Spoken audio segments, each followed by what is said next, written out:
নমস্কার বন্ধুরা, বাংলা শিক্ষা একাডেমি ইউটিউব চ্যানেলে তোমাদের সবাইকে স্বাগতম। আজকের ভিডিওতে আমি দেখাবো কিভাবে তোমার জিমেল অ্যাকাউন্ট পার্মানেন্টলি ডিলিট করবে। ভিডিওটা শুরু করার আগে তোমাদের কাছে একটা রিকোয়েস্ট, চ্যানেল নতুন হয়ে থাকলে অবশ্যই চ্যানেলটাকে সাবস্ক্রাইব করে দেবে আর তোমার বন্ধুদের সাথে ভিডিওটা শেয়ার করে দেবে। জিমেল অ্যাকাউন্ট ডিলিট করার জন্য তোমাদের সর্বপ্রথম যেই কাজটা করতে হবে, তোমাদের মোবাইলের সেটিংয়ে চলে যেতে হবে। সেটিংয়ে যাওয়ার পর নিচের দিকে একটু স্ক্রল করে দেখবে গুগল বলে একটা অপশান পাবে। সেই গুগল অপশানে তোমরা সরাসরি ট্যাপ করে দেবে। এবার তোমাদের জিমেল আইডিটা এখানে সিলেক্ট করে নেবে। আমার অলরেডি সিলেক্ট করা আছে, তোমরা এখানে তোমাদের জিমেল আইডিটা সিলেক্ট করে নেবে। এরপর ম্যানেজ ইওর গুগল অ্যাকাউন্ট, এই যে অপশানটা তোমরা এখানে দেখতে পাবে, ম্যানেজ ইওর গুগল অ্যাকাউন্ট, এই অপশানটার ভেতরে চলে যাবে। এরপর নিচের দিকে একটু স্ক্রল করবে। স্ক্রল করার পর ডেটা অ্যান্ড প্রাইভেসি বলে একটা অপশান পাবে। তোমরা ডেটা অ্যান্ড প্রাইভেসি অপশানটার ভেতরে তোমাদেরকে চলে যেতে হবে।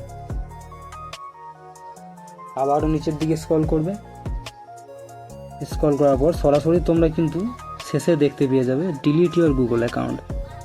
তো এখান থেকেই কিন্তু আমাদের জিমেল আইডিটা ডিলিট করা সম্ভব। তো বন্ধুরা, আমি যে প্রসেসটা করছি তোমরাও ঠিক একইভাবে এই প্রসেসটাই করবে, তাহলে খুব সহজে তোমাদের জিমেল অ্যাকাউন্টটা ডিলিট করে নিতে পারবে। এরপর নিচের দিকে একটু স্ক্রল করবে। এই যে দুটা বক্স দেখছো, এই দুটা বক্সে কিন্তু তোমাদেরকে টিক করে দিতে হবে। এই দুই জায়গা টিক করে দেওয়ার পর নিচে দেখবে ডিলিট অ্যাকাউন্ট বলে যে অপশানটা পাবে, সেইখানে কিন্তু তোমরা সরাসরি ক্লিক করে দেবে। তো সেইখানে ক্লিক করার পর দেখবে তোমাদের জিমেল আইডিটা সম্পূর্ণভাবে ডিলিট হয়ে যাবে। আর বন্ধুরা, জিমেল অ্যাকাউন্ট ডিলিট করার জন্য অনেক সময় কিন্তু পাসওয়ার্ডের প্রয়োজন হয়। তোমাদের যদি পাসওয়ার্ডের প্রয়োজন হয় তাহলে তোমরা পাসওয়ার্ড দেওয়ার পর ডিলিট অ্যাকাউন্টে ক্লিক করলে কিন্তু জিমেল অ্যাকাউন্টটা ডিলিট হয়ে যাবে।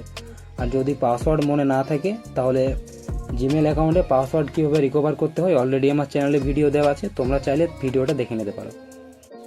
ভিডিওটি যদি তোমাদের কাজে লেগে থাকে তাহলে একটি লাইক দিও, বন্ধুদের সাথে ভিডিওটা শেয়ার করে দিও এবং এমন আরও সহজ বাংলা টেক ভিডিও পেতে বাংলা শিক্ষা একাডেমি চ্যানেলটি সাবস্ক্রাইব করতে ভুলবে না।